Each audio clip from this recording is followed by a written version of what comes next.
Okay, hi guys, welcome back to the channel, welcome back to another review, and today we are taking a look at these. These are the LZ A4 Pro, and these are a special little earphone, especially for the price. Before we get into that, welcome to the channel. If you're new here, please go ahead and hit that subscribe button. We are doing a giveaway to the subscribers for October and November, which is basically all the AdSense revenue. AdSense revenue is about $100 a month, so I'm giving away a $100 voucher for Linsol in October and November, and then I'm going to give away something crazy in December. So if you're subscribed to the channel, you're automatically entered. The other reason to subscribe to the channel, of course, is that we focus heavily here on direct comparisons to other earphones. So a lot of reviews, I know, they will tell you this earphone is fantastic, it has great bass, it has a good treble, and then they don't tell you against what. There's other earphones at every price point that I can compare to and contrast and compare and give you information on what's going to be the best choice at that price point. I think it's very stupid to just do reviews and not compare other stuff. I think it's just giving mouth service. You're not giving any context as to what is the best purchase possible at that particular price point or for that particular genre. It doesn't just need to be about price. It can be about the type of music somebody listens to. You know, what is their budget, what is the way they listen to music, what do they listen on, and what is the best earphone for that purpose, as opposed to just saying that this is an earphone with good bass. So that's part of the reason that we do lots and lots of comparisons. So anything you've seen on the channel, you can ask me to compare this versus this versus this. I do direct comparison videos as well as these reviews which we have today. I am backed up. I was sick for a while, so I am backed up with the earphone reviews and DAP and DAX and stuff like that. So there will, for the next, I believe this is the end of October, for the next 10 to 20 days, there's going to be a video every single day. So if you want to stay up to date with the latest and greatest stuff, then please go ahead, subscribe, and you'll be notified for whatever comes out. And there is some cool stuff coming out. Especially that little iFi blue Go DAP or DAC thing. Absolutely loving that right now. Anyway, this is about the LZ A4 Pro. LZ A4 Pro is an interesting little thing. It's a 4-driver unit. It's got 3 balanced armatures, I believe, and 1 dynamic driver. It is, let's have a look, impedance of 26 ohms and yeah, it's got 3 balanced armatures, 1 set for the highs, 2 set for the mids, and 1 dynamic driver set for the lows. Why would you do that? I explain this in almost every video now. If you're new here, the mixing of driver technology allows companies to get the best of all worlds. So popular right now is TRIBRID earphones. You're using ESTs, balanced armatures, and dynamic drivers. You're getting the best of both worlds. In this sort of lower price point, this is about $250-ish retail price. You're going to find more hybrids. Hybrids are balanced armatures in combination with dynamic driver. And what you're getting from that is you're getting the weight of the dynamic driver, the ability to push lots of air into your eardrum and recreate sub-bass more accurately, as well as the speed and detail of the balanced armature. It's all about balancing the different frequencies and getting the best sort of technology into the different areas, which is going to give you the best sound quality possible. This company takes it a little bit further. LZ are well known for this company, the earphone, the LZ A7 Pro, I believe it is. That was a phenomenally underrated earphone, and you can still get it today, and it is still a fantastic sounding earphone. And it's just, with this marketplace that we have and with the Chi-Fi like constantly churning out earphones and hype trains and stuff like that, earphones like this get overlooked. LZ are one of these companies that I put into really good tuning. They have an ability to tune their earphones really well, but they also give you the ability to tune the earphones for yourself. So with this one, you have this little nozzle up the top here, and you have these, well, these are actually nozzles, this is a little switch. This just screws out, and this is basically the ones that come with it. And you can change it for different responses. So you have a more treble based response, and a more bassier response. And you basically just unscrew it from this little metal filter here, and you can screw that in, and now you have a bassier sounding set of earphones. You want to take that even further again, you can go ahead and take one of these little filters out, unscrew it, and then replace it in here. So I believe there's a total combination of 12 or so adapters or combinations that you can use to create the sound that you want. I've got Spider-Man climbing down my window right now. I don't know, there's a problem with the building's windows, so if you hear a lot of thumping about, it's these ropes about to thump off my office window. But this is basically the LZ A4 Pro's sort of claim to fame. Now, I'm not the biggest fan of this sort of design in terms of I'm not going to carry this around, but where I think it is really, really advantageous, and this started with me way back in the sort of the RHA, I think started to do it, RIP RHA. This is a system that you can play about. If you've got the time, you take a few hours, listen, test, play about, you know, combine. This is a system where you can set the earphones up from the get-go in the way that you want to listen to your music. This is just a really, really good way to get the tuning you want out of the box. You know, you ever pulled a set of earphones out of the box and damn, I wish it had a little bit more bass. Well, you can throw on the bass filter, you can throw on the bass switch. You can, maybe you want the treble a little bit more, you want to combine the bass switch with a little treble filter or something like that. You can get it the way you want and then just leave it. That's the way I would do it. I would just set it up the way I want and then I would leave it.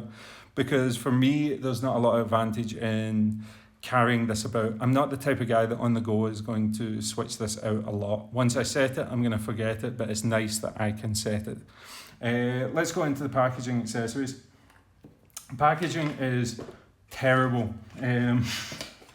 It's a good quality box, but it is just about as boring as it can get. There you go, there's the box. It's a plain white box with nothing on it. On the inside you have the earphones and the accessories set in there. You have a completely generic LZ Hi-Fi audio case with, they've not even done a logo, they've just done a generic font on it. Inside that you get a little screwdriver, which is just a standard little flathead screwdriver, and that is for unscrewing the little switches. If you can watch there just now, it's very hard to do this on camera and keep it in focus. So there you go, you can sort of see what the switch filters look like. And that just vents the dynamic driver differently, I guess, like by increasing the pressure and decreasing the pressure inside the housing. It's a very clever idea. So that's a generic case, is a hard case, so I'll give them bonus points for that. And then they do give you plenty of ear tips, and the ear tips are very good quality. Getting into the actual build quality, let's get into the cable. So the cable, very, very nice cable, like really nice cable. It is going to be one of these generic off-the-shelf cables that you'll probably see on Linsole.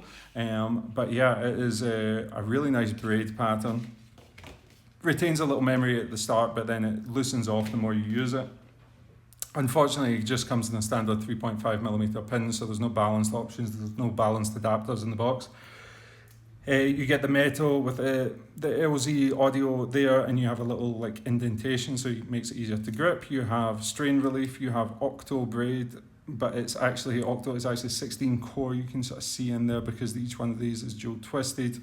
You come up to the splitter, the very nice metal splitter again with the LZ logo, and you have a cable cinch on it, and then you have the quad braid, which is actually octo braid. If you include the twist, and then you have the ear hooks, pretty standard there, and then you have the 2-pin connector with a very slight recess on it, which I really like that they included the recess. It's a very good cable. I think it's befitting of an earphone at this price point, and it's a good inclusion, quite happy to use that. Now, the earphones build quality, fantastic. To use the resin shell in combination with this sort of tip mechanism, I think is fantastic. It's very well implemented, and I'm sure you can see it there. It's seamlessly built into the housing. And that's not easy to do, to bond the metal to the resin. You can have all sorts of problems there, but this is very, very well done. I even like, there's little subtle things that you don't really see. I mean, this is the Roland, okay? The Roland's about $1,000. Look at the cutout for the 2-pin connector up the top there. It's just kind of like been beveled out. This is almost like formed. You can see there's a little protrusion off the side, and it's almost been formed in, and it's very well done to high standard.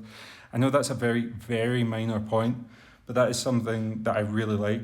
Now, the faceplate design on these are also gorgeous, and it's not going to do it on camera, it's not going to do it justice, but it's like a little mini galaxy. There's a lot of depth in that, and it's not going to pick it up on camera, but there's a lot of depth and layer into that, and a very tastefully done LZ audio logo. Through it, you can see the driver configuration. You can sort of see the dynamic driver sticking out the top there, and you can see a little venting port down the bottom here. It's a very, very well made earphone, and for a resin earphone, it feels remarkably solid, and probably because of that use of metal in the body as well. Now, the other thing I want to say is, in other implementations from other companies, these things can be a pain in the ass. Even RHA's ones were a pain in the ass. It was like kind of gritty, poor knurling or poor machine work on the screw points, but this is super buttery smooth and locks in place nicely. Now, in terms of sound, the sound on this for $250-ish, I believe it might be a little bit less than that or a little bit more, but in that sort of $250 range is excellent. I'm putting this up there, Mangrid sort of tease type things, Legacy, I can't remember which Legacies it was, that sort of thing. Like, if you're not wanting to go for a 7Hz timeless or 10 Audio P1 or something, and you want to have a hybrid earphone, this is right up there with the best of them if you like bass performance. The bass, it slams, but it remains tight, it remains controlled, it's punchy. And this is in the stock configuration. Remember, I'm reviewing this thing in a stock configuration. You can really let the bass go when you switch over the bass filters, and you can really tame it down. This is not an earphone where they say you can twist and tune it and stuff like that, and it's like you're not really noticing the difference. This is a prominent difference that you're seeing in it. And yeah, I really like the way that this presents the sound. I've got Spider-Man about to pass my window right now. I have no idea what he's doing, but hopefully he doesn't make too much noise. The low-end performance on this is just fantastic. There's overlap, again, I've been noticing this more and more and more. There's overlap from those balanced armatures going into the mid-bass, which provides the detail, but the weight of the sub-bass response is fantastic, and it doesn't get flabby or out of control. It's a fun, engaging listen to this earphone. The mid-range on it is also very, very strong. I would say it's slightly elevated in terms of warmth. So there's an overtone of warmth, but there's a smoothness to the balanced armature, and there's none of that metallic sort of degradation of notes in it. The treble is the only area where I feel like there could be a little bit more of a push. There is a sparkle of it that makes it enough of a V shape to perform well in EDM and stuff like that, and it does very well for rap. Anything that's got a lot of vocal and low end is fantastic. EDM as well, it's got enough sparkle in there, and the bass drops are very satisfying with this earphone. Where it sort of lacks out is going to be in the sort of Asian genres, Eastern, J-pop, J-rock, K-pop, K-rock, that sort of stuff. And also in classical, maybe it lacks that little bit of sparkle up at the top end.